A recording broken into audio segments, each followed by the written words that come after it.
Kuril द्वीपों के पास समुद्र में 8.8 तीव्रता का भीषण भूकंप आया था, जो अब तक दर्ज किए गए सबसे शक्तिशाली भूकंपों में 6 नंबर पर है। इसके बाद रूस में 2 ज्वालामुखी फट गए हैं, जिसमें से एक 600 साल पुराना है और वो सुषुप्त ज्वालामुखी था जो अब एक्टिव हो गया है। सबसे पहले 8.8 तीव्रता के भूकंप की बात करें तो राहत की बात ये रही कि इसमें कोई भी हताहत नहीं हुआ, लेकिन इसके बाद रूस, जापान, चीन और अमेरिका तक सुनामी की लहरें पहुंची थीं। रूस में ये लहरें 4 मीटर ऊंची, जबकि अमेरिका में 1 मीटर तक ऊंची थी। कुरिल में लगातार भूकंप के झटके आ रहे हैं।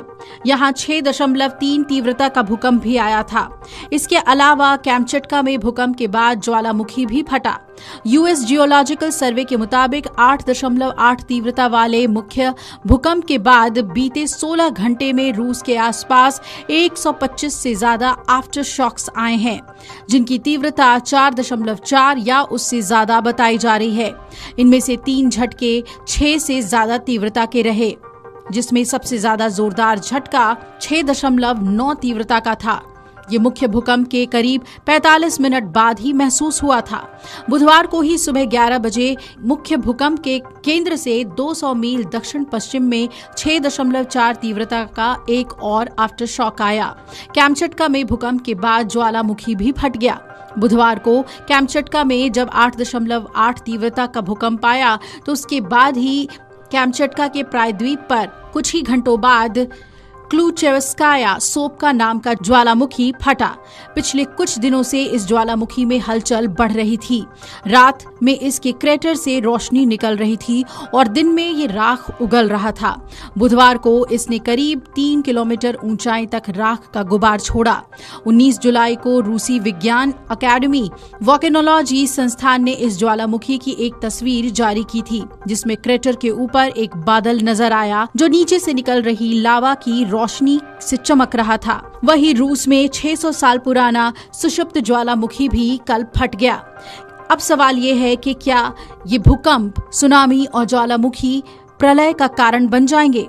रूस के आपातकालीन प्राधिकरण के मुताबिक इस क्षेत्र में आए अब तक के सबसे शक्तिशाली भूकंपों में से एक के बाद पूर्वी कैमचटका क्षेत्र में ज्वालामुखी फटा है। ये ज्वालामुखी 600 साल पुराना है और लगभग 450 सालों के बाद पहली बार ये फटा है। स्मिथसोनियन इंस्टीट्यूशन के वैश्विक ज्वालामुखी कार्यक्रम ने कहा कि 1550 में अपने अंतिम विस्फोट के बाद से ये निष्क्रिय है।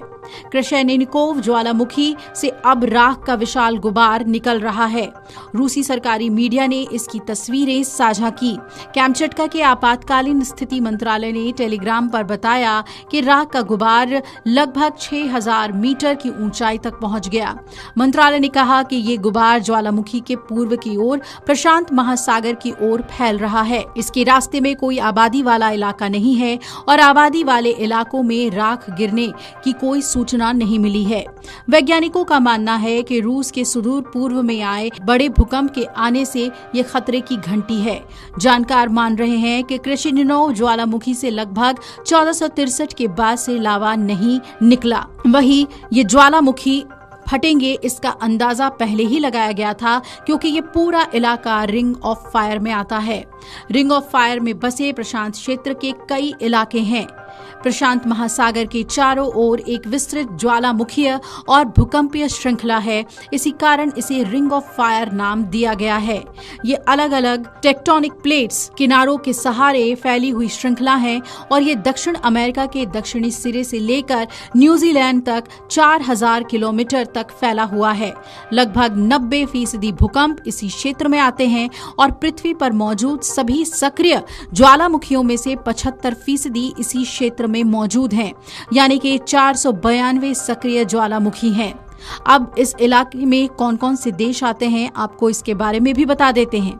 रिंग ऑफ फायर में Bolivia, Chile, Ecuador, Peru, Costa Rica, Guatemala, Mexico, संयुक्त राज्य अमेरिका, कनाडा, रूस, Japan, Philippines, Australia, Papua New Guinea, Indonesia, New Zealand और अंटार्कटिका जैसे देश बसे हुए हैं। रिंग ऑफ फायर प्रशांत महासागर में स्थित ऐसा क्षेत्र है जो बड़ी सक्रिय ज्वालामुखियों से भरा हुआ है, इसीलिए अक्सर यहाँ भूकंप आते रहते हैं और ज्वालामुखी विस्फोट होते हैं।